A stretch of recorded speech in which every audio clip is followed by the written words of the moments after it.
Olá a todos, sejam mais uma vez bem-vindos ao nosso já habitual encontro semanal, onde demoramos algum tempo para estudar o assunto da lição da Escola Sabatina. Este trimestre estamos a falar sobre o livro de Atos, já estamos a aproximar-nos da parte final, já aprendemos muito, mas hoje vamos continuar a falar desse grande missionário que foi o apóstolo Paulo. Há 2 semanas falámos da sua primeira viagem missionária e hoje vamos ver o que é que podemos aprender com a segunda viagem missionária, sendo que na próxima semana falaremos, consequentemente, da terceira. Pastor, seja bem-vindo, mais uma vez. O Pastor Paulo Cordeiro está connosco. E vamos começar pedindo a bênção de Deus para o estudo que vamos fazer. Okay. Senhor nosso Deus, nosso bom Pai, obrigado, Senhor, pelo privilégio que é nosso de podermos estar ao Teu serviço. Suplicamos a direção do Teu Santo e Bom Espírito e que esse mesmo Espírito, Senhor, que esteve por detrás destes grandes homens do passado, seja o mesmo Espírito, Senhor, que nos assista neste momento. Nós queremos que tudo aquilo que possa ser aqui dito possa estar em total e perfeita harmonia com a Tua vontade e que nós possamos sentir apenas o prazer e o privilégio que é nosso de podermos estar ao Teu serviço. Guia-nos, pois, e dirige a nossa mente, abre também, Senhor, a mente e o coração daqueles que nos ouvirem. Tudo isto nós te pedimos e pela fé te agradecemos em nome de Jesus. Amém. Pastor, há 2 semanas atrás, conforme vimos, nós falámos da primeira viagem missionária de Paulo. Já tínhamos falado ainda mais atrás da grande conversão que ele teve. E agora temos aqui Paulo a começar a sua segunda grande viagem missionária, que se a primeira foi essencialmente por mar, esta aqui ele já foi também essencialmente por terra.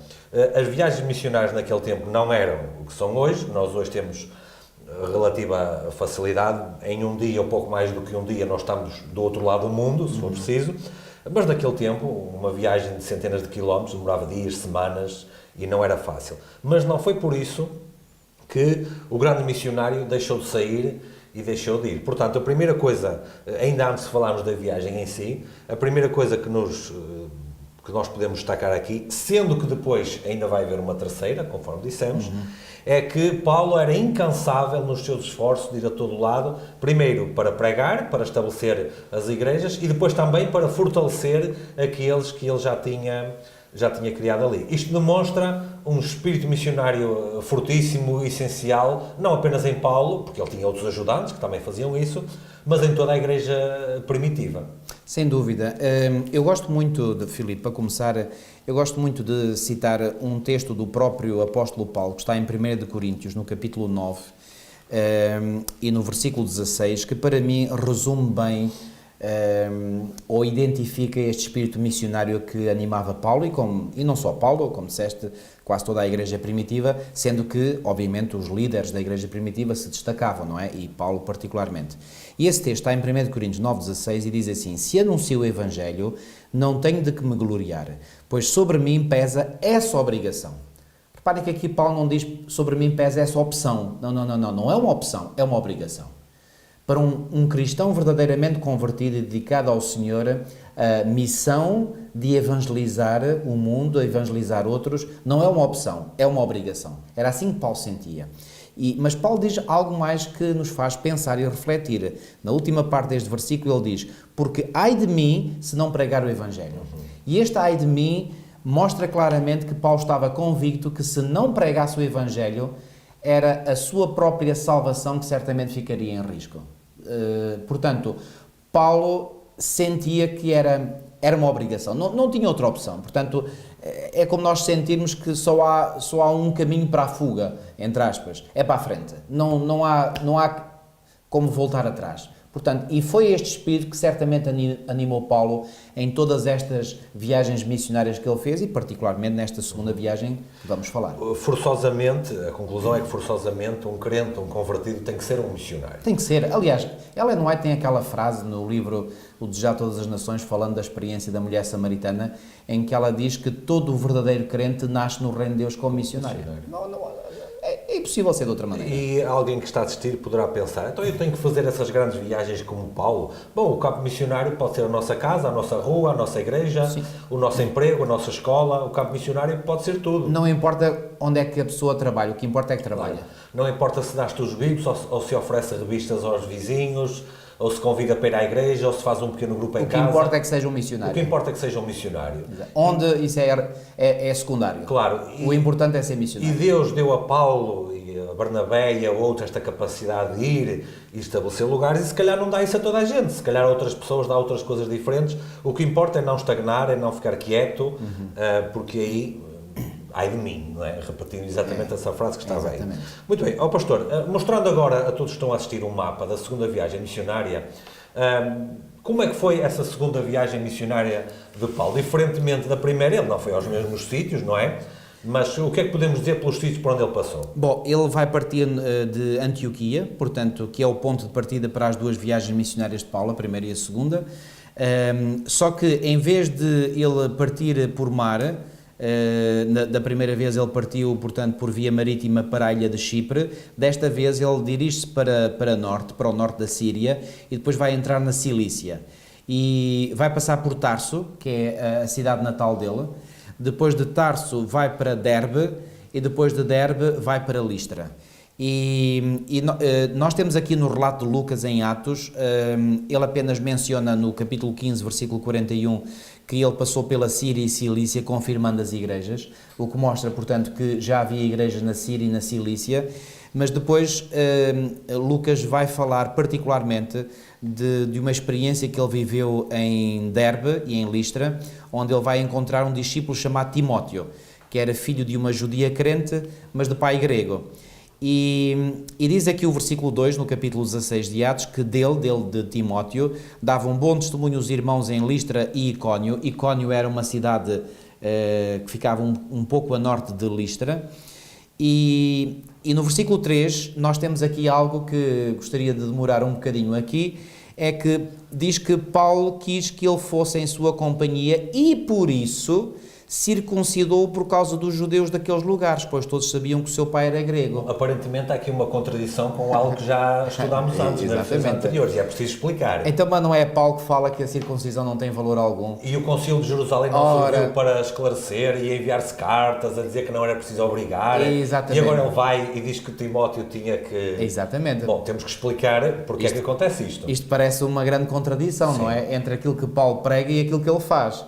Porque aqui parece não, ele aqui faz com que Timóteo se circuncide. Bom, eu penso que a solução para esta aparente contradição é o facto de que neste versículo 3 enfatiza aqui o texto bíblico, circuncidou e depois diz, por causa de quem? Por causa dos judeus daqueles lugares. Ou seja, reparem bem, a circuncisão não é necessária à salvação. Isso, Paulo é muito claro ao afirmar isso, o Concílio de Jerusalém foi muito claro ao dizer que isso não era necessário para nada, mas Paulo sabia que havia judeus que ainda estavam, portanto, digamos ali... presos a essa tradição. Presos a essa tradição. Então, para não chocar, digamos, esses judeus... Então Paulo preferiu aconselhar Timóteo, certamente não obrigou Timóteo, eu acredito que Timóteo, ele aceitou livremente, portanto, ser circuncidado, e porquê? Porque ele queria entrar com Timóteo nas sinagogas, porque Paulo procurava as sinagogas, nas cidades por onde ia, para iniciar o seu trabalho de evangelização, e não perguntem como, mas certamente que havia uma inspeção que era feita aos homens que entravam nas sinagogas, para ver se eram circuncidados ou não. Quanto mais não fosse, perguntavam. Ou perguntavam, exatamente, e provavelmente não tinham que inspecionar todos os homens, mas pelo menos perguntavam, e se desconfiassem que a pessoa estava a mentir, então aí é que podiam exigir a confirmação. Mas Paulo, para não haver esse problema, ou seja, para que Timóteo pudesse ter livre acesso com ele às sinagogas, Paulo então encorajou Timóteo a fazer isso, e reparem, se isso não tem importância, qual é o problema de eu me deixar circuncidar? Também temos que ver sobre o outro aspecto. Portanto, se a circuncisão não tem importância, então fazendo ou não fazendo é igual. Portanto, isto é claramente explicado. Sendo que neste caso, o facto de fazer deu oportunidade para que o alcance missionário de Timóteo fosse maior do que se ele não fosse circuncidado. Agora, que aplicação é que isto tem desta prática, portanto, ou melhor, aquilo que Paulo fez com Timóteo, que lição é que nós podemos retirar para hoje?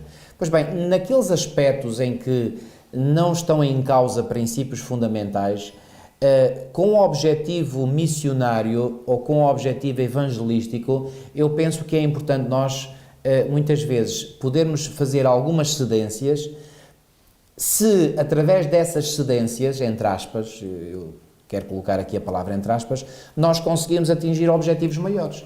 Portanto, reparem, Paulo era contra a circuncisão. Atenção, era contra, pegando na circuncisão como meio de salvação. E obrigatoriedade para ser aceito Exatamente. no corpo de crentes. Agora, não era contra o fazer-se, ou seja, não havia problema nenhum em se fazer a circuncisão. Já que não valia nada de especial fazer ou não fazer. Hoje um homem também se pode passar pela circuncisão. Aliás, eu com 11 anos fui circuncidado, 11 anos. Foi porquê? Bom, não foi por motivos religiosos, foi por outros motivos. Portanto, não há nada contra a circuncisão. Paulo não tinha nada contra a circuncisão. Era contra a circuncisão ser um meio de salvação. Isso sim. Mas aqui ele não mandou Timóteo circuncisar para ele ser salvo. Não, ele mandou Timóteo circuncidar para não suscitar para não servir de pedra de tropeço. Pedra de tropeço, exatamente, por causa dos judeus. Exatamente, é isso mesmo. Portanto, pastor, é importante algo que o pastor destacou aí, é que em tudo isso devemos entender que essa cedência que porventura possamos fazer é sempre em práticas e comportamentos que não implicam princípios. Exatamente, isso é mais do que óbvio. Claro, porque se implicar princípios, não estou a ver Paulo a dizer, olha, senta-te à mesa e come com os beberrões, ou o que quiser, não estamos a vê-lo a fazer isso, não é? Faz-me lembrar, por exemplo, aliás, há vários episódios na Bíblia, mas um que me vem agora à mente é aquele, por exemplo, em que os 3 companheiros de Daniel, isso vem relatado em Daniel 3, sempre me chamou a atenção esse facto, eles não se importam de ir até à planície de Dura. Repare, eles sabiam muito bem para aquilo que iam, mas foram lá. Ou seja, ir ao local não era errado em si. Eles vão até onde os seus princípios lhes permitem ir. Portanto, eles foram lá.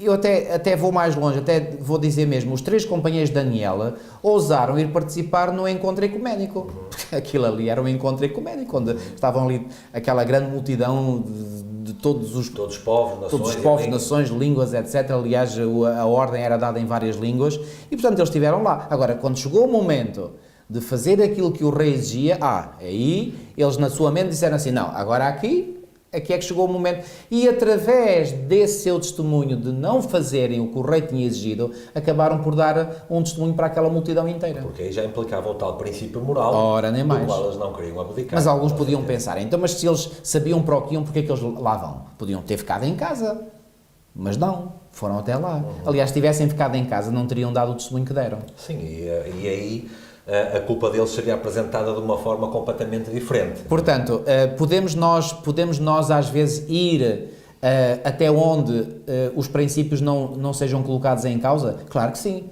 podemos, e eu diria mesmo, devemos ir, porque é uma oportunidade de dar testemunho, de darmos testemunho da nossa fé. Agora, temos é que ter a nossa mente muito bem ordenada e sabermos muito bem aquilo que é princípio, no qual não pode haver a mínima cedência, e quando chega o momento de que o nosso princípio tenha que ser defendido, aí não possa haver nem 1 milímetro de cedências. Claro. E aí sim, o testemunho é poderoso. Claro. E é isso que nós vemos em Paulo e em todos. Portanto, ele estava lá preocupado com a circuncisão. Claro. Circuncidou e assim foi apenas... removeu esse problema que poderia ser um empecilho para a sua obra de evangelização e avançou para a frente. Foi uma estratégia para chegar a mais pessoas, no caso, os judeus. Exatamente. Aliás, a lição enfatiza muito bem isso, que em todas ou quase todas as cidades em que ele chegou, primeiramente ele se dirigia à sinagoga para falar com os judeus, certamente para apresentar o Messias que tinha vindo, que tinha morrido. E aqui, para Timóteo, isto iria ser um problema. Certamente. Exatamente. Pastor, avançamos para Filipos, que foi outro local onde Paulo chegou, e aqui dá-se um outro episódio bastante curioso, sendo que é evidente que, e o autor da lição tem esta preocupação, ele apresenta a viagem, apresenta os locais para onde ele foi, apresenta também o contexto cultural e religioso, mas o que é mais importante é aquilo que acontecia lá, nos episódios que Paulo intervinha, princípios morais que se podem retirar, ensinamentos daquilo que acontecia lá e que nós podemos aprender para o dia de hoje. Então depois eles foram até a Macedónia, que é hoje onde é a Grécia, basicamente, ali, e os seus companheiros vieram... Um bocadinho a norte da Grécia. Aliás, hoje até há uma região que é portanto, que é um ex-território da antiga Iugoslávia, Sim. que chama-se mesmo a Macedónia. Naquele tempo era mais alargado do que hoje apenas o país da Macedónia. Exatamente. Bastante mais pequeno, não é? Portanto, chegando ali, eles foram até Filipos, onde foi estabelecida a primeira congregação naquilo que é hoje o território europeu, exatamente. Que na altura era domínio romano, no claro. tempo em que estamos aqui a falar. Eles só andaram em domínios romanos. Exatamente. E acontece aqui no capítulo 16 de Atos um episódio bastante interessante, que foi, eles expulsaram um demónio de uma jovem que fazia adivinhações e por aí fora, o que retirou uma oportunidade de lucro, uma oportunidade de comércio àqueles senhores que exploravam esse suposto dom que essa jovenzinha tinha. O que naturalmente provocou aqui um grande problema. Nós hoje em dia vivemos num mundo em que se discute a nível transcontinental as disputas comerciais que existem entre os vários países e os vários blocos político-geográficos. E aqui nós temos, num pequeno lugar, uma disputa que, para Paulo, era uma questão religiosa, era uma questão de libertar alguém que estava possessa, mas para aqueles que beneficiavam com isso, era uma questão comercial. Isto, pastor, eu sou tentado a dizer que isto ainda se mantém, ainda hoje. Ou seja, há quem faça muito negócio à custa, supostamente, da religião e à custa da religião falsa. Ou seja, naquele tempo, havia um interesse para além do religioso numa questão que era eminentemente religiosa ou de evidência, enfim, que no fundo é religiosa, como eu disse. Mas este interesse religioso, para muitas pessoas, sobrepõe-se ou é mais importante àquilo que é a verdade religiosa. Bom, o missionário de Deus não estava preocupado com a questão comercial. O missionário de Deus não estava preocupado com nada a não ser libertar e salvar aquela pessoa. Exatamente. Pelo contrário, os outros que se aproveitavam da situação não estavam preocupados que a jovem fosse libertada daquilo que a atormentava, desde que conseguissem retirar um benefício disso. O texto bíblico é muito claro no versículo 19 do capítulo 16, portanto, Atos 16, 19, diz: vendo os seus senhores que se lhes desfizera a esperança do lucro, agarrando em Paulo e Silas, os arrastaram para a praça à presença das autoridades. Eles só os levaram às autoridades porque o lucro tinha ido abaixo, ou seja, o negócio foi abaixo, não foi, portanto, como disseste muito bem, portanto, aquilo que os preocupava não era a jovem em si, era o lucro. Infelizmente, nós temos esta mentalidade bem presente nos nossos dias. Nós temos hoje em dia, pastor, um conceito que se chama a teologia da prosperidade. O que é que defende? Se nós nos oferecermos a Deus e até se dermos os nossos meios materiais, basicamente Deus vai nos favorecer em dobro. Eu acho isto espantoso por duas razões. Em primeiro lugar, Deus não precisa dos nossos bens materiais para nada. Nós é que precisamos de os dedicar, assim é que é. Nós é que precisamos de os oferecer livremente. E depois, aquilo que a Bíblia ensina é que Deus nos abençoa na medida da nossa conversão e da nossa dedicação espiritual a Ele. Sem dúvida. Não da nossa dedicação material. A nossa dedicação material é uma consequência da nossa dedicação espiritual. Sem dúvida. Mas hoje em dia nós vamos um passo mais longe e temos até algumas comunidades religiosas, uma em particular, que as pessoas são tratadas conforme aquilo que devolvem, conforme aquilo que entregam à própria Igreja, não para benefício delas mesmas, mas para benefício da Igreja e dos seus líderes. Eu creio que nós temos aqui uma forma, não exatamente igual, mas o mesmo princípio destes aqui que se aproveitavam da jovem. Igualzinho. Da jovem para seu benefício material. Igualzinho, aliás, tu falaste numa igreja, mas para mim há várias igrejas que seguem esse princípio. Bom, desde já a Igreja Católica Romana, não é? Que tem todo um sistema, portanto, de ganho.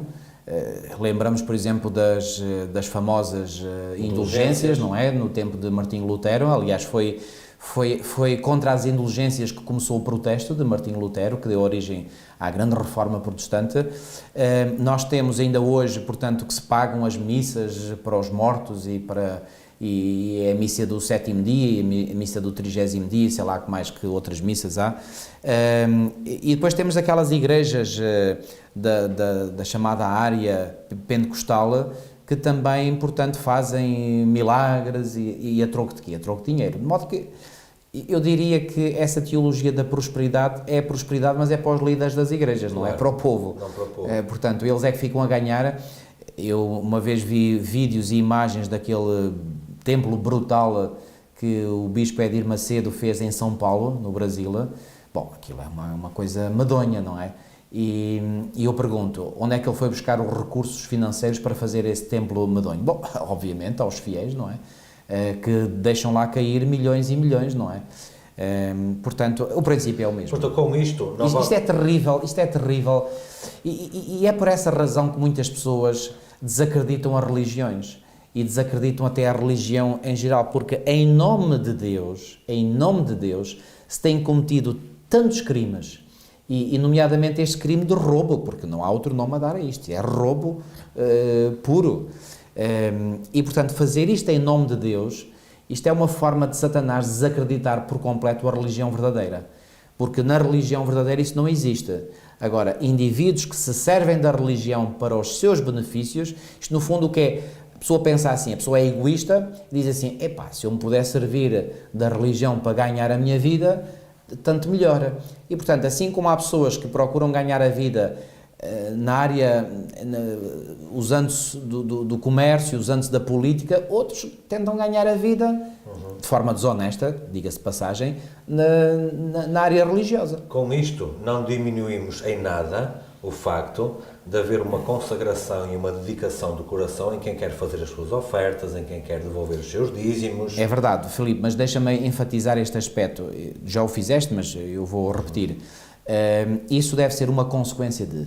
Exatamente. Ou seja, a pessoa quando, por exemplo, devolve os seus dízimos, dá as suas ofertas, ela não deve sentir que isso é uma obrigação. Nem eu preciso que o pastor ou que a igreja me peça para fazer. Exatamente. Eu aprendo pela Bíblia que é isso que Deus me pede. Assim é que há um texto do apóstolo Paulo que diz que Deus ama ao que dá como? Pois, com alegria. com alegria. O que é que isso significa? Não, obrigado. A motivação é uma motivação genuína, é uma motivação que o leva a dar com alegria. O que é que isto quer dizer dar com alegria? Ele não está a dar, mas arrependido de estar a fazer ou contra... Não. Ele dá com alegria. Portanto, dá liberalmente. Aliás, até foi o próprio Jesus, e isto não tem a ver com quantidade, até foi o próprio Jesus que disse claramente que aquela senhora que foi e pôs as únicas moedinhas que tinha dado mais que todos os outros e que despejavam os sacos lá para dentro. Porque eles se calhar não estavam a dar com alegria, estavam a dar com exibicionismo. Exatamente. E a senhora foi e deu discretamente, secretamente, mas deu de coração a sua oferta, e o Senhor reconhece e retribui nesse sentido. Isto não é teologia da prosperidade. Não. Isto aqui é reconhecimento e agradecimento por aquilo. Aliás, pastor, até aproveito para introduzir algo que é uma sensibilidade pessoal, que não é que me incomode muito, mas é apenas uma observação que faço e deixo até à consideração de todos. Nós hoje nas igrejas temos o hábito, pelo menos naquelas que eu conheço mais, que todos os meses nós assinalamos os irmãos que, pela graça de Deus e felizmente, assinalaram mais um aniversário. E hoje o que é que nós fazemos? Hoje nós preparamos uma pequenininha oferta para entregar a essas pessoas em comemoração, vamos dizer assim, da bênção de Deus que foi ter mais um ano de vida. Alguns anos atrás, o aniversariante é que oferecia à igreja. Alguns anos atrás, o aniversariante, aquele que recebia a bênção, é que devolvia a Deus, não é à igreja, a Deus, a bênção de ter recebido aquilo. E nós parece que trocamos agora isto tudo aqui. Parece que estamos a receber...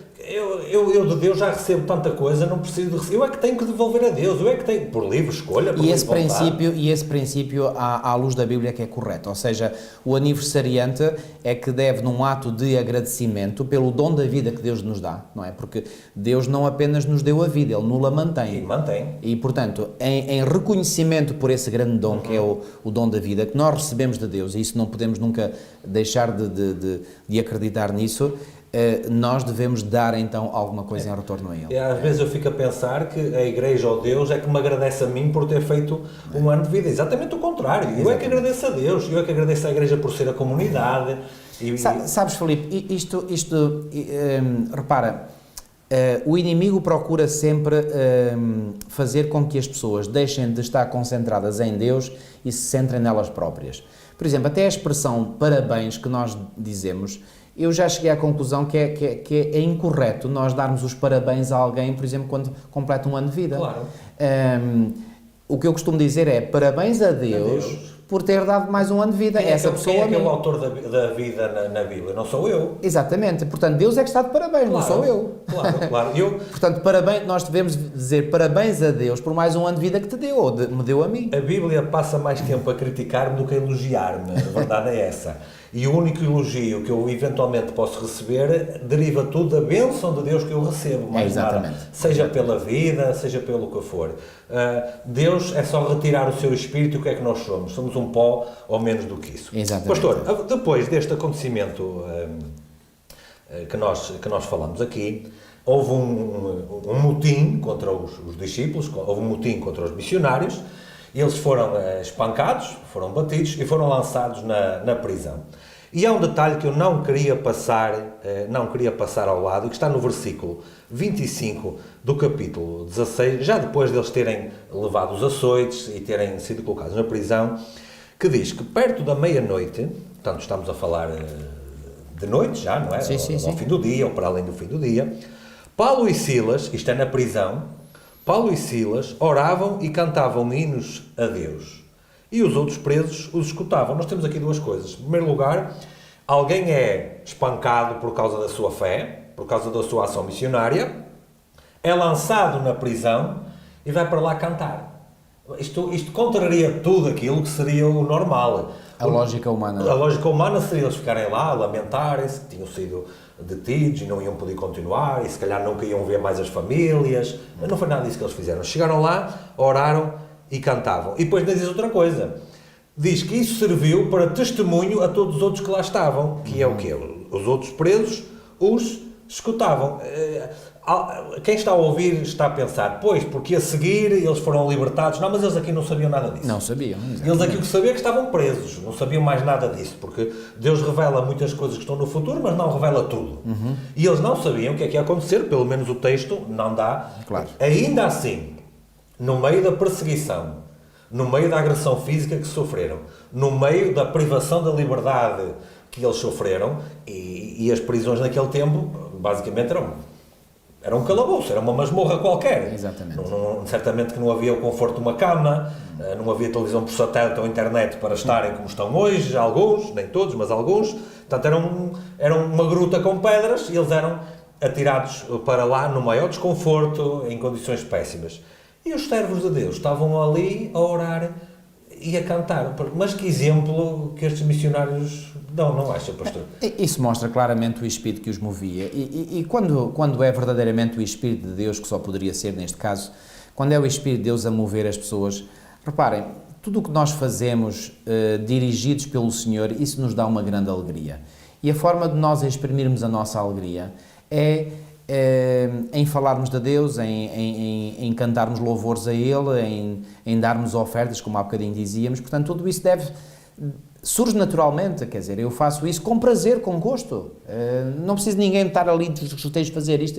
Não, eu faço porque quero fazer. Mesmo a vida cristã que é perseguida não é uma vida de comiseração e de vitimização. Exatamente. Ou seja, a alegria que o discípulo e que o crente tem em ser servo de Cristo sobrepõe-se e é maior do que tudo aquilo que lhe possa acontecer e que vai acontecer. Exatamente. E que surge mesmo, inevitavelmente. E que surge naturalmente. Agora, o que é que acontece? Versículo 26. De repente sobreveio um grande terremoto, que os alicerces da prisão se moveram e logo se abriram todas as portas e foram soltas as prisões de todos. Nós podemos perceber facilmente que aqui estava Deus a entrar em ação para libertar os seus servos que ali estavam. E acordando o carcereiro, ou seja, o responsável pela prisão, versículo 27, e vendo abertas as portas da prisão, tirou a espada e quis matar-se, cuidando que os presos já tinham fugido. Ou seja, ele era responsável por eles, e se eles escapassem, ele é que ia sofrer as consequências da dura lex romana, que era implacável a todos os níveis, até mesmo com aqueles que falhavam em cumprir com o seu dever. Eu não passei muito tempo na tropa, pastor, não passei muito tempo, passei pouco tempo na vida militar. Mas quem passa bastante tempo ou quem passa pouco tempo sabe uma coisa: quando é dada uma ordem, é para cumprir a ordem, ponto final. Não há desculpas. Não há aqui qualquer fuga para um lado ou para o outro. A ordem é para se cumprir, aconteça o que acontecer, venha o que vier. E este carcereiro percebeu que ele tinha falhado. Aconteceu um terremoto, que era algo extraordinário, mas isso não seria desculpa. E ele pensou tirar a sua vida, porquê? Porque os outros iam castigá-lo, exatamente isso mesmo. Mas Paulo 28, com grande voz, clamou dizendo: não te faças mal nenhum, que todos estamos aqui. E pedindo luz, saltou dentro e todo trêmulo se prostrou ante Paulo e Silas. Ou seja, o carcereiro não fez o suicídio que ia fazer ali. Pelo contrário, ele faz uma pergunta que vai no sentido oposto àquilo que ele estava a fazer. Ou seja, o carcereiro estava a ponto de se matar e faz uma pergunta para saber como é que se pode salvar, como é que pode viver. E ele pergunta, tiramos para fora disso: senhores, que é necessário que eu faça para ser salvo?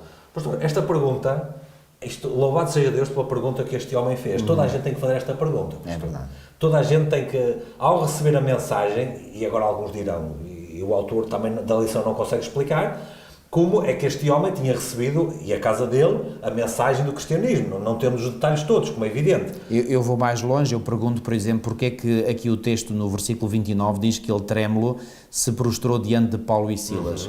Certamente que ele já tinha consciência que estes homens eram homens de Deus. Certamente que ele também ouviu os cânticos e as orações deles. Exatamente. E ele percebeu, estes homens são diferentes. Estes homens não são homens comuns. Quer dizer, eles eram homens. Mas o comportamento deles nesta circunstância é diferente de todos os completamente. Outros. E, portanto, ali o carcereiro apercebeu-se que estava na presença de homens especiais. E, como tal, no momento de crise, ele foi e trêmulo se prostrou diante de Paulo e Silas. Obviamente que acredito que Paulo e Silas não queriam que ele tivesse este gesto, mas ele o teve numa atitude que demonstrou claramente que ele sentia respeito e admiração por estes homens de Deus. E ali começou uma nova vida para este homem. Esta pergunta, o que é necessário que eu faça para ser salvo, como eu dizia há pouco, é a pergunta que temos que fazer. É verdade que temos que fazer a pergunta, mas a resposta é mais importante do que a pergunta. Claro. Os apóstolos disseram, 31, crê no Senhor Jesus Cristo e serás salvo, tu e a tua casa. Exatamente. Já viu, pastor? Ele não diz, tens que fazer isto, tens que cumprir com esta peregrinação, tens que ir de joelhos aqui, tens que dar estas ofertas assim, tens que ser bom, tens que ser perfeito, tens que não sei que mais. Se eles tivessem dito tudo isso, não estavam a pregar o Evangelho. E não sei quem é que seria salvo. Ninguém. Portanto, eles não foram... A pergunta do carcereiro era, o que é que eu tenho que fazer? Exatamente. E a pergunta de Paulo desvia a atenção do carcereiro e aponta a atenção para Cristo. Exatamente. Ou seja, todo o princípio de salvação é a pessoa esquecer-se de si mesma do eu e olhar para a pessoa de Jesus e crer em Jesus Cristo. Exatamente. Pastor, eu depois diz aqui, e lhe pregavam a palavra do Senhor e a todos os que estavam na sua casa. Ou seja, eles foram lá para lhes pregar e explicar o que eles tinham dito aqui. Crer no Senhor Jesus e serás salvo tu e a tua casa.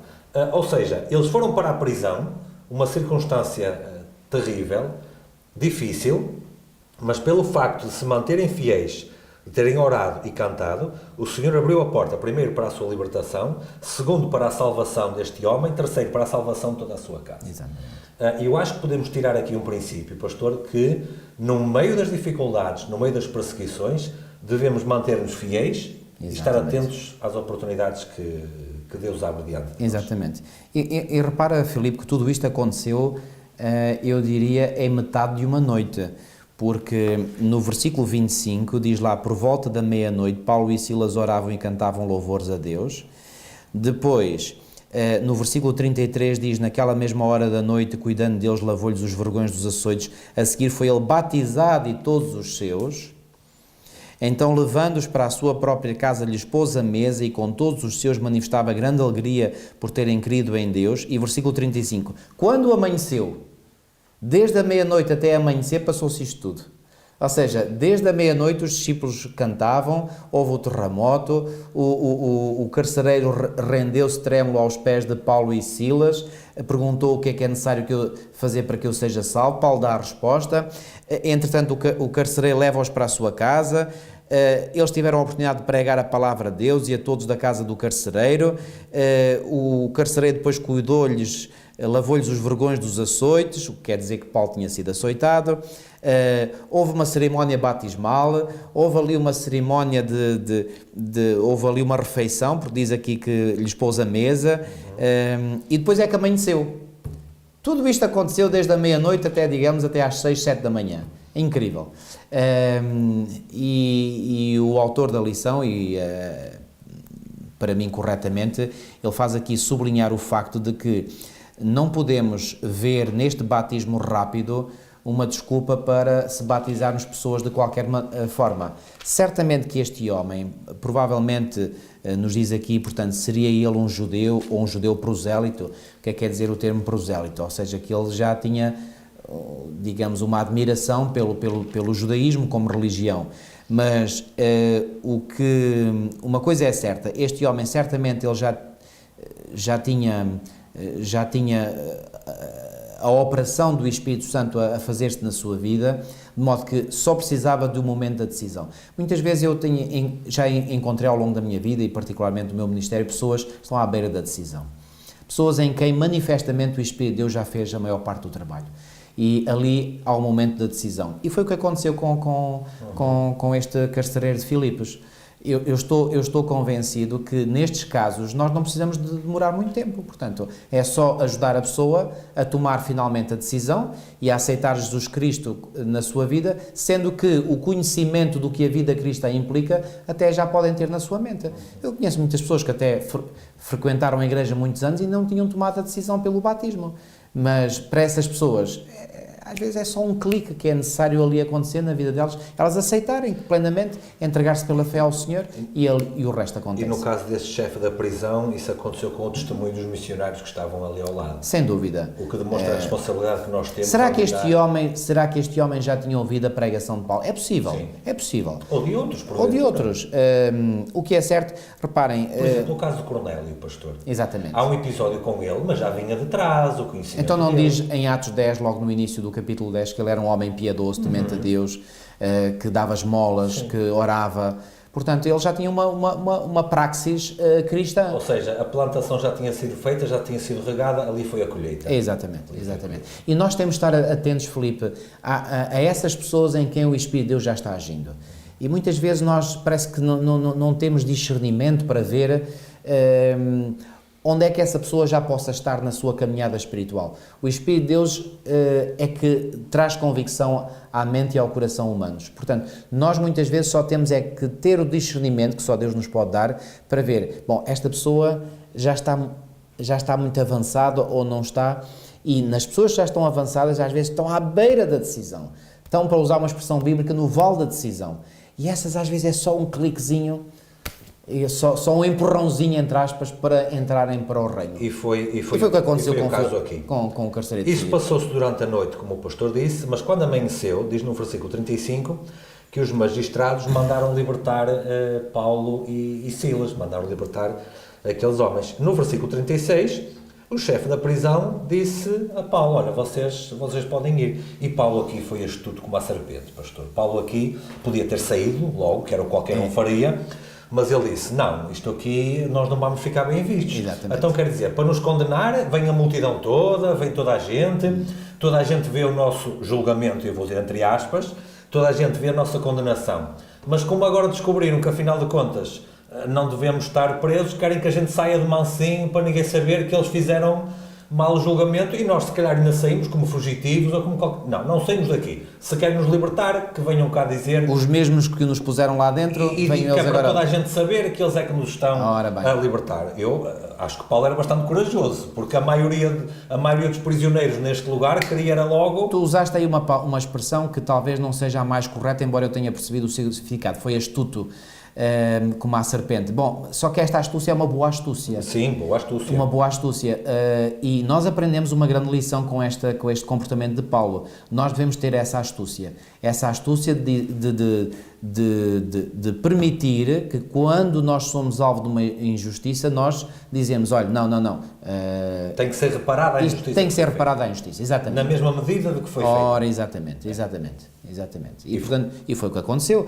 Repara, o versículo 37 diz, Paulo, porém, lhes replicou, sem ter havido processo formal contra nós, o que era necessário. Reparem que Paulo não era um ignorante. Ele conhecia as leis do direito romano. Ele sabia que para alguém ir para a prisão tinha que haver um processo formal de acusação. Não houve. Ou seja, o facto de eles terem estado na prisão era ilegal. Eles tinham sido postos na prisão ilegalmente. Foi um levantamento popular, que fez uma pressão e que os meteu na prisão. Nos açoitaram publicamente e nos recolheram ao cárcere, sendo nós cidadãos romanos. Querem agora às ocultas lançar-nos fora? Não será assim. Pelo contrário, venham eles e pessoalmente nos ponham em liberdade. Os oficiais de justiça comunicaram isso aos pretores e estes ficaram possuídos de temor quando souberam que se tratava de cidadãos romanos. E porquê ficaram possuídos de temor? Tinham feito uma ilegalidade. Exatamente. Pensaram, já metemos a pata na poça, o que é que nos vão fazer agora? Há aqui uma grande vantagem que nós, aproveito para fazer aqui um bocadinho de parênteses para dizer isto. A sociedade romana tinha coisas muito negativas, mas havia uma coisa que era positiva. Eles eram muito escrupulosos no cumprimento das leis. E havia leis que até defendiam, portanto... Um julgamento justo. Exatamente.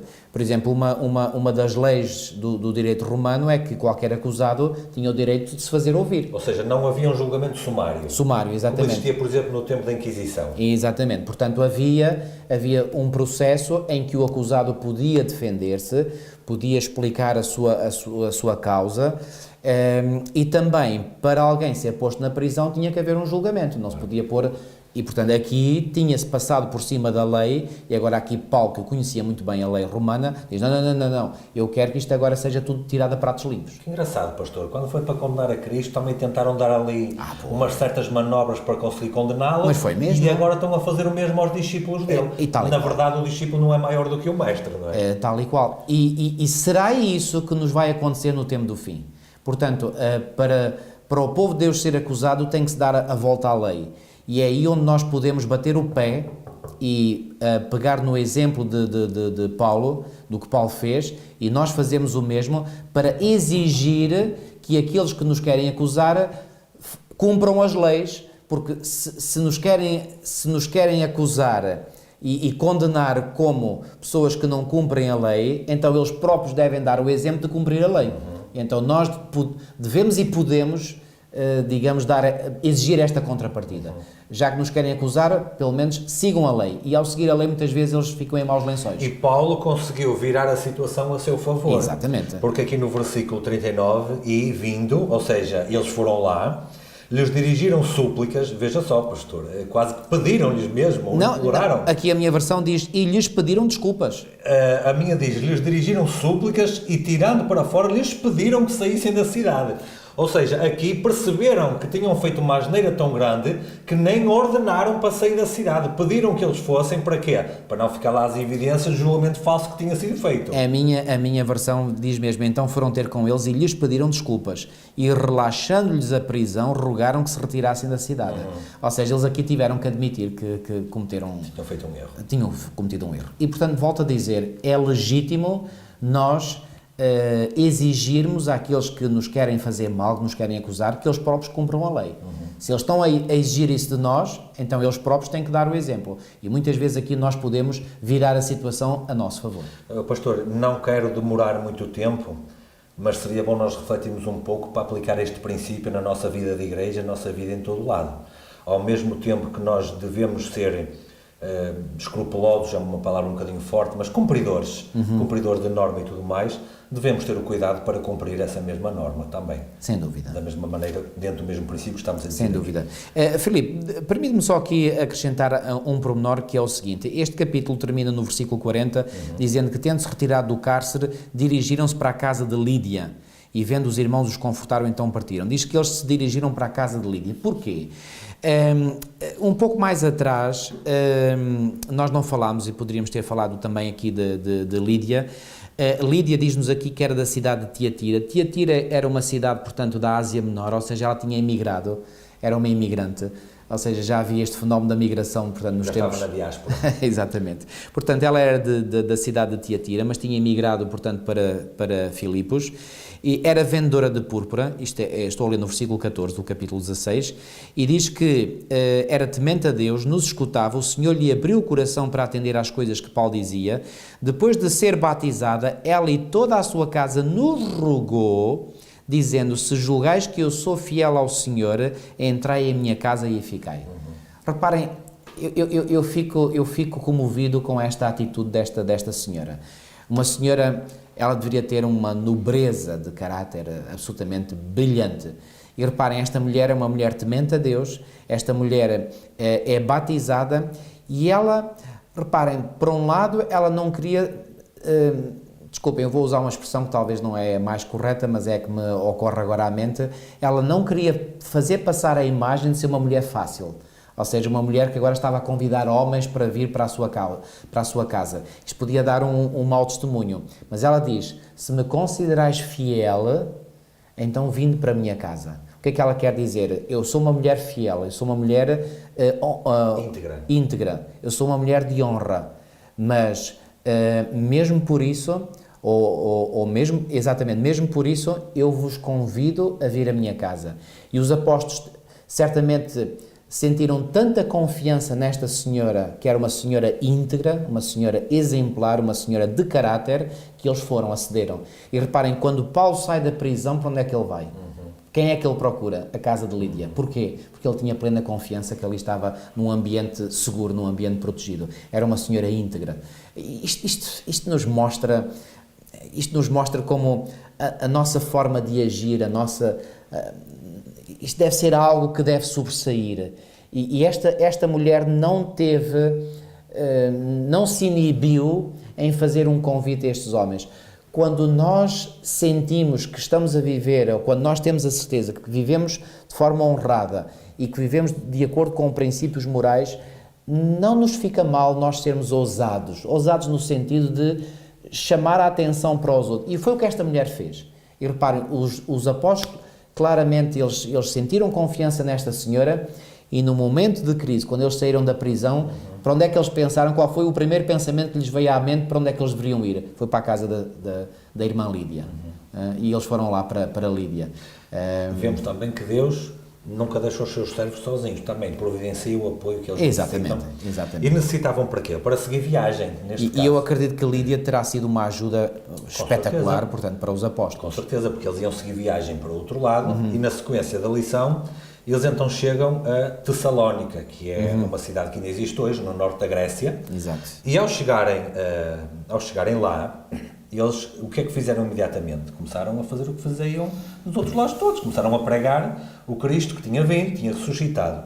No versículo 4 diz que alguns deles creram. Eu achei interessante esta palavra, alguns, porque às vezes nós podemos ficar um pouco desiludidos quando fazemos algum programa missionário e parece que são poucos aqueles que aderem. Bom, Paulo era um grande missionário e alguns creram, quer dizer que ele... Nem todos. E então quando chegarmos à Grécia, então vamos ver o que é que acontece. Sobretudo a capital, Atenas. Sim. Mas se o próprio Cristo não conseguiu convencer a todos, quem somos nós para acharmos que vamos convencer a todos? E diz, alguns deles creram e ajuntaram-se com Paulo e Silas. Estou a ler 17:4. E também uma grande multidão de gregos religiosos e não poucas mulheres principais. Ou seja, ainda havia ali um grupo que tinha aceite essa pregação. Versículo 5. Mas os judeus desobedientes, movidos de inveja, tomaram consigo alguns homens perversos, dentre os vadios, e ajuntando o povo, alvoroçaram a cidade e, assaltando a casa de Jasão, procuraram trazê-los para junto do povo. Pastor, isto em todo lado acontecia a mesma coisa. Em todo lado eles chegavam, pregavam, faziam conversos e havia sempre um grupinho que era instrumentalizado para se voltar contra a palavra. Ou porque alvoroçavam o povo, ou porque perturbavam o negócio, ou porque mais não sei o que é, ou porque mais isto, ou porque mais aquilo. O que é que podemos tirar daqui, pastor? Em todo lado, O missionário, o verdadeiro missionário, vai sempre confrontar-se com dificuldades. Eu vou dizer de uma forma... ele vai sempre criar confusão. Vai sempre criar confusão. E repare, não é esse o objetivo não dele, é esse o objetivo. Mas ele vai inevitavelmente criar confusão. Inevitavelmente. Porquê? Porque a pregação da mensagem provoca sempre uma ruptura onde quer que esteja. Exatamente. Há ali uma quebra com o status quo. Exatamente. Há ali uma violação do conforto, entre aspas, do conforto aparente com que se vive e porque somos obrigados a fazer alguma coisa. Porque o Evangelho vai mexer na essência de hábitos, com certeza. de costumes, ou seja, revoluciona isso completamente. Isso mexe e cria confusão. Eu acho curioso as palavras que são usadas para adjetivar estes judeus que organizaram esta revolta contra eles. Para já diz, aqui a minha versão diz que eles foram movidos de inveja. Uma minha diz movidos de inveja. Eram invejosos, porquê? Porque Paulo e Silas chegam lá, são estrangeiros e assumem logo um destaque. Exatamente. Que aqueles que se calhar tinham esse destaque ficaram aborrecidos com isso. Já agora faço aqui uma pausa, pastor. Na igreja cristã não há lugar a inveja porque o outro assume destaque. Eu lembro-me uma ocasião, e estou a dizer isto porque é público, um grande pregador adventista, em público, diante da Igreja Mundial, foi pedir desculpas porque ele sentia inveja do sucesso que um outro grande missionário tinha, e já agora eles dois se abraçaram lá nesse mesmo... Vi esse episódio. Nesse mesmo local. Não importa aqui os nomes, importa o ato que foi feito. E, portanto, não há lugar. E eu desejo o maior sucesso ao meu irmão crente. Amém. Se eu conseguir testemunhar e trazer a 20, eu gostaria que ele testemunhasse a 200 ou a 2000. É assim que funciona. E quantos mais missionários houver, tanto melhor. E o que é que acontece? Quando há este tipo de inveja, aí vem Satanás aproveitar-se dessas pessoas para colocar problemas àqueles que são os verdadeiros missionários. Exatamente. Mas não era só isso. O que é que acontecia? Diz que eles eram desobedientes. E a minha versão diz que eles eram judeus desobedientes. Eu achei interessante esta questão, porquê? Porque toda a revolta contra Deus e a revolta contra os missionários e contra a mensagem é uma revolta contra Deus na sua essência. Toda a revolta contra Deus está baseada num princípio de desobediência. Lúcifer desobedeceu, Adão e Eva desobedeceram, Caim desobedeceu, todos os outros que vieram por aí fora, aqueles que têm conhecimento da verdade, são desobedientes. Portanto, há ignorantes, há pessoas que não conhecem, que desconhecem a diferença entre a verdade e o erro à luz das Escrituras, e esse aí fazem o melhor que está. Mas... E quando são confrontados com a verdade, cedem à convicção. E tomam uma decisão. Mas agora, quando somos confrontados com a verdade e fazemos o que está errado, isso é uma desobediência, é aquilo que eu sei que o pastor chama uma rebelião contra a verdade. É rebelião. E normalmente não há esperança para os rebeldes. Aliás, como não houve para Lúcifer, quer dizer, haveria se ele deixasse de ser rebelde, mas ele não deixou, pois, claro. E portanto, porque não deixou de ser rebelde, não houve esperança para ele. E hoje só há esperança para os rebeldes se os rebeldes deixarem de o ser. Se continuarem a ser, não há esperança para eles. Porque, como disseste muito bem, o que está na essência da rebelião é a desobediência. E, portanto, Deus não pode tolerar isso. Pastor, em todos estes casos, eu reparo que há aqui um ponto comum, um denominador comum, que é o quê? Sempre que criticavam os apóstolos, a crítica nunca era contra a pessoa de Jesus. A crítica nunca era a vossa pregação é falsa. Quer dizer, o essencial da pregação era a pessoa de Jesus. Mas o confronto que vinha, a crítica, era sempre lateral, era sempre por outras questões, que já falámos de algumas delas. E muitas vezes a crítica era contra as próprias pessoas, contra Paulo e contra Silas. O que demonstra aqui um outro princípio, pastor. Quando não conseguimos derrubar a mensagem, tentamos derrubar o mensageiro. Exatamente. Isto acontece aqui, isto acontece ainda hoje, isto acontece em todo lado. E depois há aqui um pormenor que passamos e que eu gostaria de realçar. Aqui no versículo 5 do capítulo 17 diz que estes judeus, portanto movidos de inveja, trazendo consigo alguns homens maus dentre a malandragem, diz aqui a minha versão. Ou seja, eles pegaram no pior... Na escória da sociedade. e pegaram, porque normalmente essa escória da sociedade são pessoas que vivem sem rei nem roca, como se costuma dizer. Porventura criminosos. Exatamente, portanto são os párias, delinquentes no sentido de que desobedecem claramente aos indigentes da sociedade. Portanto, aos princípios que fazem com que a comunidade viva de forma pacífica, ordeira. Então, pegaram nessa gente, no pior da sociedade, e instigaram-nos para para criarem aqui claramente uma revolução. Isto faz-me lembrar alguns indivíduos ainda hoje que pregam princípios revolucionários e para levarem os seus princípios revolucionários avante, eles pegam em tudo e todos. O que interessa é atingir os seus objetivos. Os meios não importam. E foi o que estes indivíduos aqui fizeram. Nem que os meios se contradigam entre si mesmos. O que importa é usar tudo para provocar a desordem e a confusão. Então, repara, Paulo e Silas, que eram homens de bem, homens que estavam a fazer o bem, são criticados e movem uma ação contra eles. Mas já não movem uma ação, pelo contrário, vão até buscar o apoio de homens que eram desordeiros, que eram da malandragem. E esses é que deviam estar na prisão. Pois era, exatamente. E então o que é que eles fazem? Conseguem com essa malandragem, portanto, alvoroçar a cidade e assaltam a casa de Jason. Bom, aqui a casa de Jason provavelmente seria um pequeno grupo que estaria ali reunido de crentes e, portanto, fazem esse assalto. E depois vão dizer mais. Estes que têm transtornado o mundo chegaram também aqui. Este tem transtornado o mundo. Bom, ou seja, a fama dos missionários já era grave. Exato. Mas era no mau sentido. Mas o facto de eles dizerem que têm transtornado o mundo mostra que eles já sabiam alguma coisa do background dos apóstolos. Bom... pastor, eu estou a lembrar-me, desculpa, em relação a isso de transtornar o mundo, estou a lembrar-me quando Elias era dos poucos servos de Deus, também o acusavam de ser o perturbador da sociedade. E quem o acusou não foi nada mais nada menos do que o perturbador. O próprio rei, claro, que era o perturbador, exatamente. Portanto, estes aqui instigaram a perturbação e acusaram os discípulos de ser os perturbadores. Exatamente. Mas essa é a técnica. É espantoso isto. É espantoso, é absolutamente espantoso. Quando ouvirmos, hoje em dia, algum mensageiro acusado de causar perturbação na igreja, podemos ficar descansados que, em princípio, ele está no caminho certo. mas isto faz-me rir porque, pronto, eu já vivi na pele isto várias vezes e certamente irei viver muito mais vezes e nós, como povo de Deus, iremos viver isto na pele, sobretudo nos tempos que estão à nossa frente.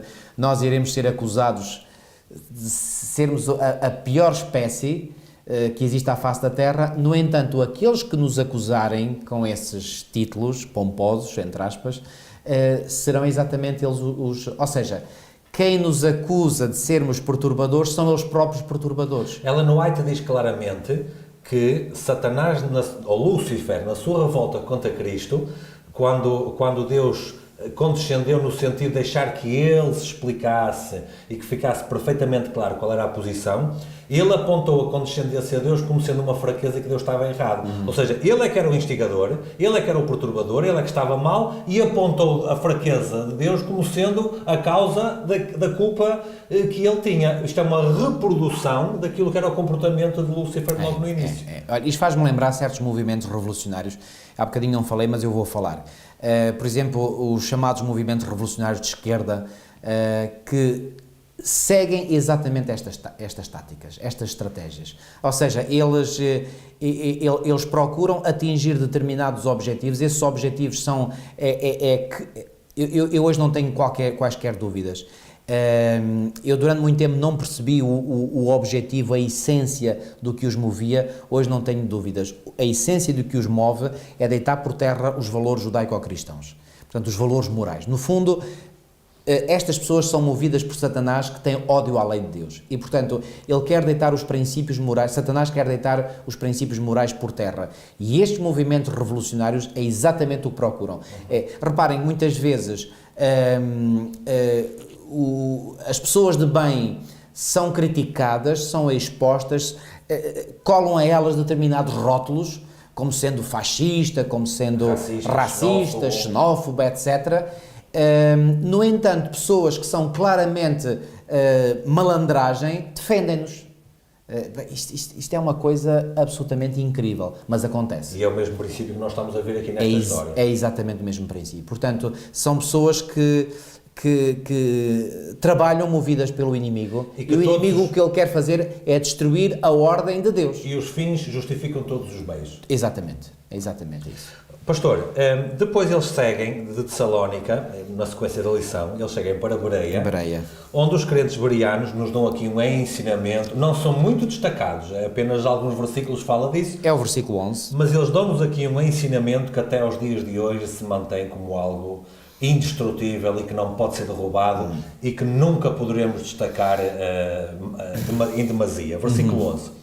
Ora estes os bereanos, Os bereanos eram mais nobres. mais nobres do que os que estavam em Tessalónica, porque de bom grado receberam a palavra, examinando cada dia nas Escrituras se estas coisas eram assim. Digamos que os bereanos... Já agora um pormenor, não quer dizer que os tessalonicenses não fossem nobres. Claro. Os bereanos eram mais Ainda nobres. mais. Eram ainda mais. Ainda mais. E eram mais nobres porquê? Podes dizer? Portanto, os bereanos estabelecem aqui claramente aquilo que é um sistema antipapal, passo a explicar.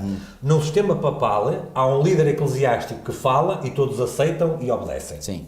No sistema bíblico cristão de liberdade de consciência, eu ouço a pregação e vou às Escrituras confirmar se é mesmo assim. É isso mesmo. E se for mesmo assim, eu aceito. Se não for, eu rejeito. Exatamente.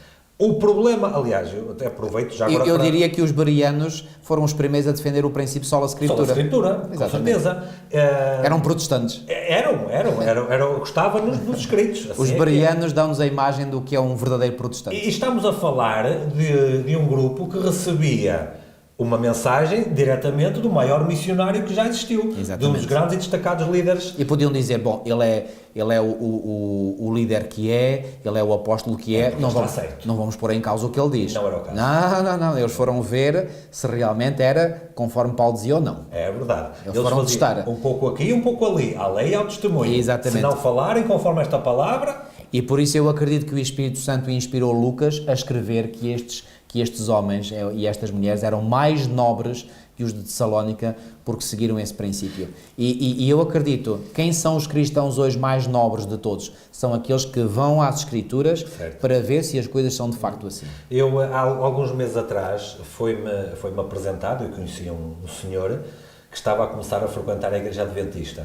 Então alguém me apresentou, e ele estava há poucas semanas na igreja, e a pessoa estava-me a dizer que ele estava a começar a aprender, e surgiu o assunto acerca do dia de guarda. Surgiu o assunto do dia de guarda, e era uma pessoa que vinha com um passado católico.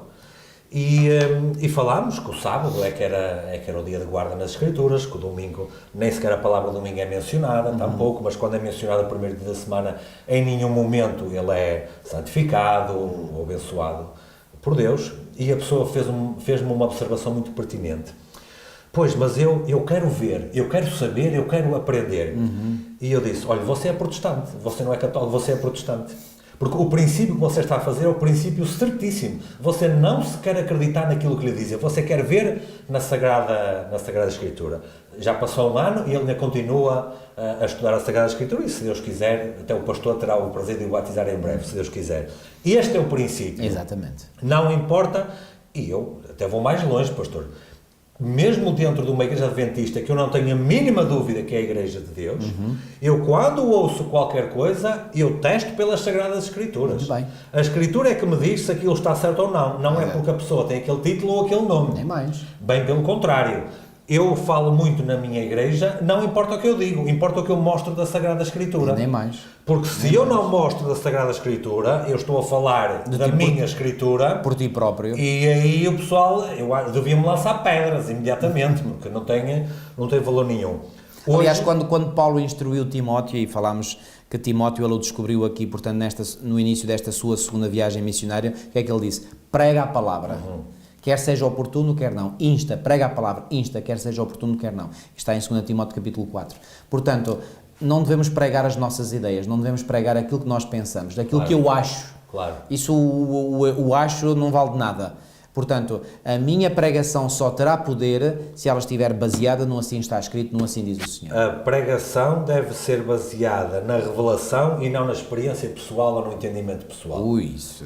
O entendimento pessoal é o que leva a uma decisão, isso é importante. Claro. Agora, não é isso que confirma e ratifica e dá valor à pregação ou à mensagem Não é em a si. norma é a Sagrada Correto. Escritura. Portanto, agora, evidentemente, quando nós nos confrontamos com a norma, há um processo de aprendizagem, há um processo de assimilação das verdades bíblicas. Claro que sim, isso é normal e desejável que aconteça.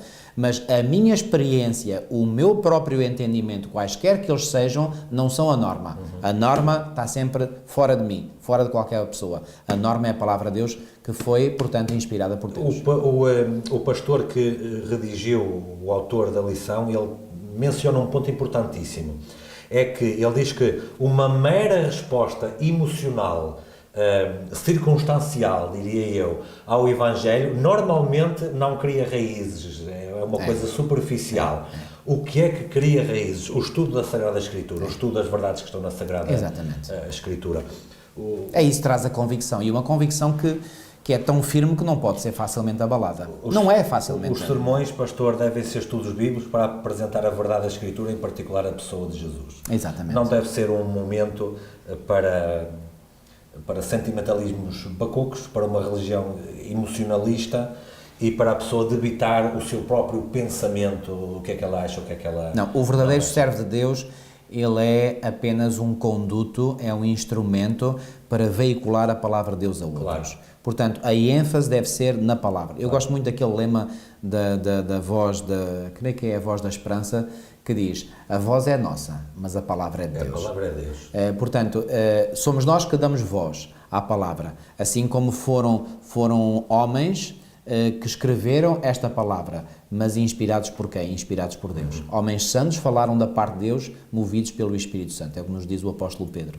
Portanto, nós quando hoje comunicamos a palavra de Deus, devemos ser meros instrumentos, meros porta-vozes da palavra. Somos nós que damos voz, como estamos aqui a fazer, estamos a dar voz. Mas a palavra não é nossa, não fomos nós que a inventámos, a palavra é de Deus. Finalmente, Paulo chega à capital da Grécia. Exatamente. Capital da filosofia, capital da razão. Era o grande centro intelectual. Daquela época. Daquela época, e ele ali... Curiosamente, a intelectualidade grega ainda existe nos nossos dias. E Paulo chega ali e é confrontado com um desafio diferente do qual quando ele entrava nas sinagogas, nos locais, pronto, tinha passado. Bom, Atenas tinha uma coisa... Eu diria que nas cidades anteriores Paulo recebeu uma oposição mais de cariz religioso, aqui ele vai receber pela primeira vez uma grande oposição de cariz secular. Secular, talvez mais intelectualizada também. Exatamente. Só que a vantagem é que lhe deram uma oportunidade para expor as suas ideias, a ideia deles era as ideias de Paulo, para expor a sua pregação.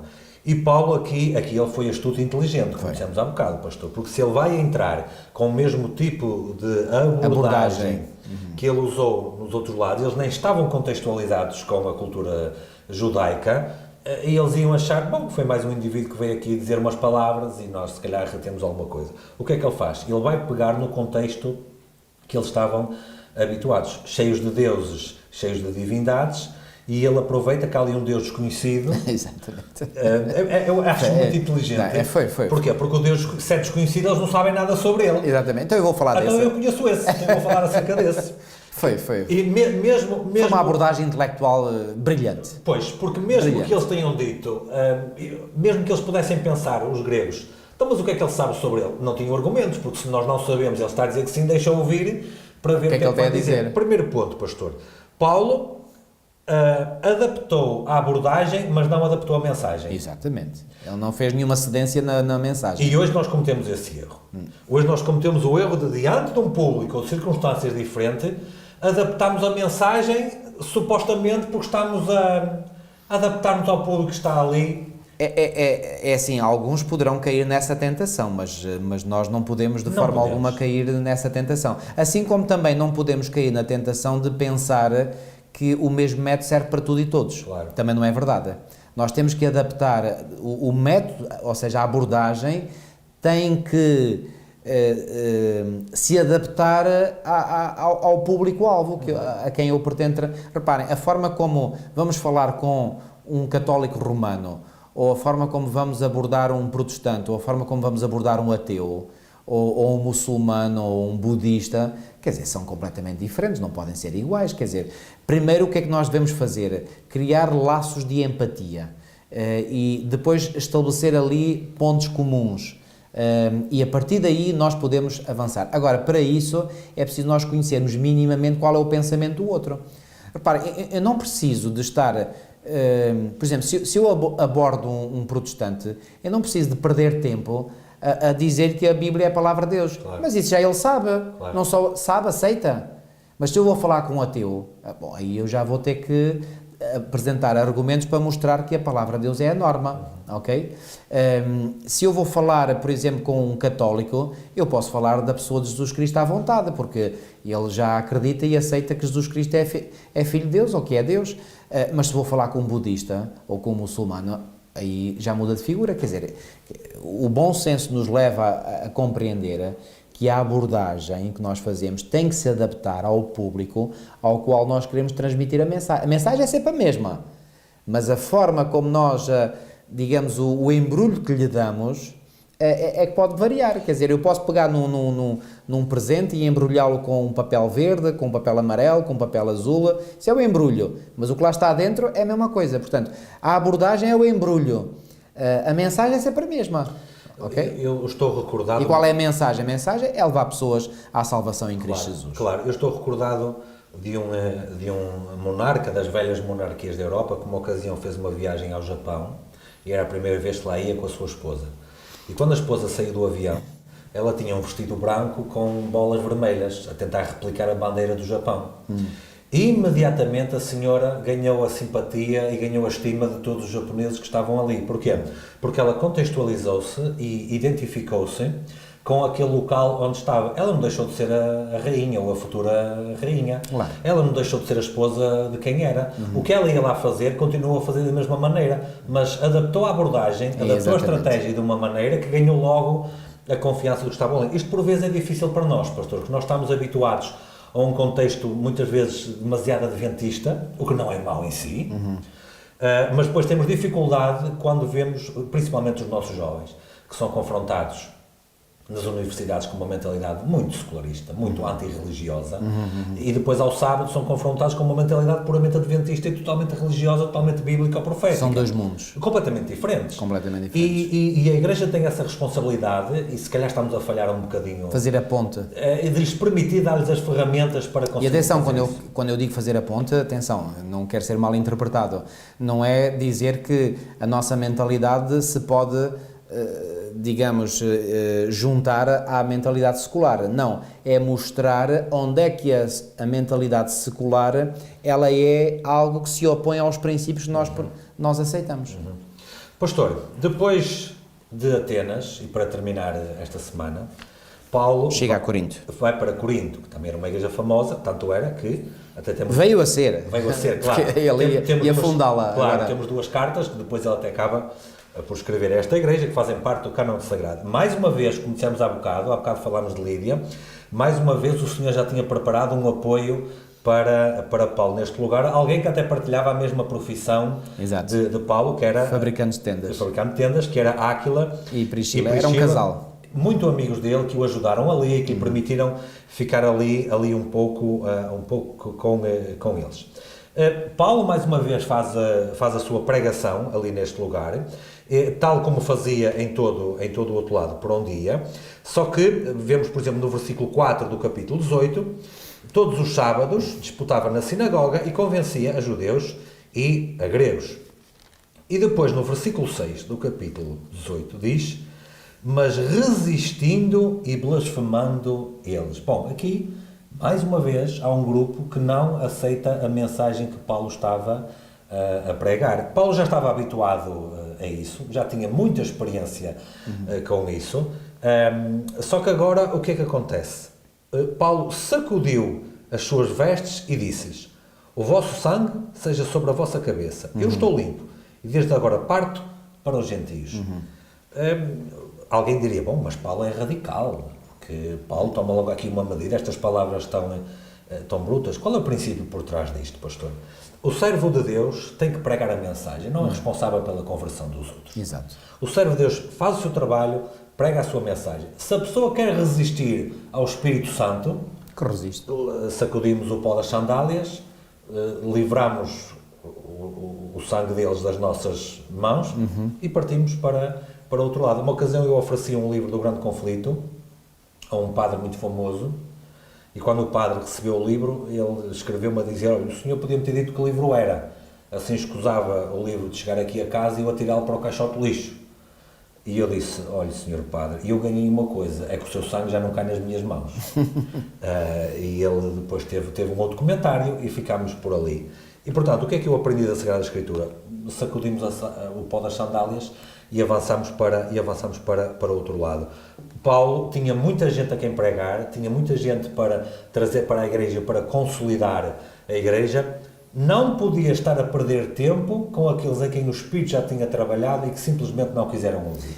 Repara, depois da experiência que Paulo viveu em Atenas, ele agora volta ao padrão típico da oposição que ele já tinha recebido antes de ter chegado a Atenas. E esse padrão típico da oposição vem da parte de pessoas religiosas. Eu penso que o mesmo padrão, ou seja, este mesmo paradigma existe nos nossos dias, onde nós seguramente, povo de Deus hoje, iremos receber maior oposição, não é dos meios seculares, não é dos meios ateus, embora esses possam eventualmente também fazer oposição, não digo o contrário, mas a maior percentagem de oposição para o povo de Deus nos últimos dias virá dos meios religiosos. E Ellen White diz-nos que sobretudo aqueles que estão hoje connosco na igreja, que um dia se tornarão os nossos piores inimigos. Bom, quem matou Caim foi Abel, que era o seu irmão. Quem perseguiu Jacó para o matar foi Esaú, que era o seu irmão. Quem teve ciúmes e se revoltou contra Moisés foi Miriam e Arão, que eram os seus irmãos. Portanto, é sempre os próximos que causam os maiores problemas. Exatamente. Aliás, Jesus disse isso: os da própria família serão os piores inimigos. E essa família não deve ser só entendida como família de sangue, mas família espiritual. Família espiritual. Pastor, para quem está a ouvir e para a conclusão, nós vemos que Paulo, nesta sua segunda viagem missionária à semelhança da primeira, pregava em todo lado, pregava a toda a gente, conseguia ganhar alguns, outros o perseguiam, outros rejeitavam. Portanto, não há razão nenhuma para nós desanimarmos hoje. Sempre foi assim que isto aconteceu. Sempre foi assim. Aliás, eu gostaria de terminar com um texto de Pedro, em 1 de Pedro, no capítulo 4, onde Pedro diz o seguinte, portanto, 1 de Pedro, capítulo 4, a partir do versículo 12, Pedro diz assim: amados, não estranheis o fogo ardente que surge no meio de vós, destinado a provar-vos, como se alguma coisa extraordinária vos estivesse a acontecer. Não é nada de extraordinário. Isto é a coisa mais ordinária, mais comum que pode existir.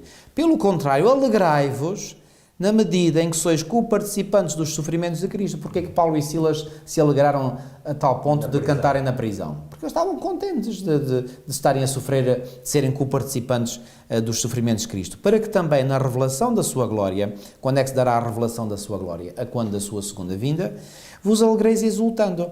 Se pelo nome de Cristo sois injuriados, bem-aventurados sois, porque sobre vós repousa o Espírito da glória de Deus.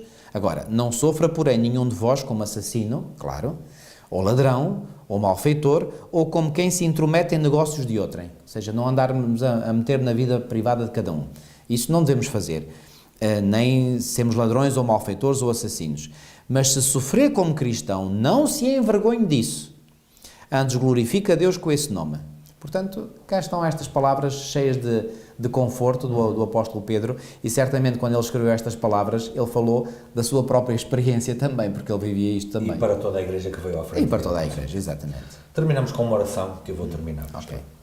Nosso bom Deus, nosso bom Pai, nós te queremos agradecer pela bênção que foi estudar estes assuntos e perceber que aquilo que os teus servos experimentaram no passado é também a nossa experiência hoje. Exatamente. Te queremos suplicar para todos aqueles que ouviram, que possam renovar o seu ânimo, a sua dedicação e a sua consagração para serem missionários em teu favor e perceber que todas as coisas concorrem para o bem dos que amam a Deus. Amém, Senhor. Isto nós te pedimos e te agradecemos em nome de Jesus. Amém. Amém.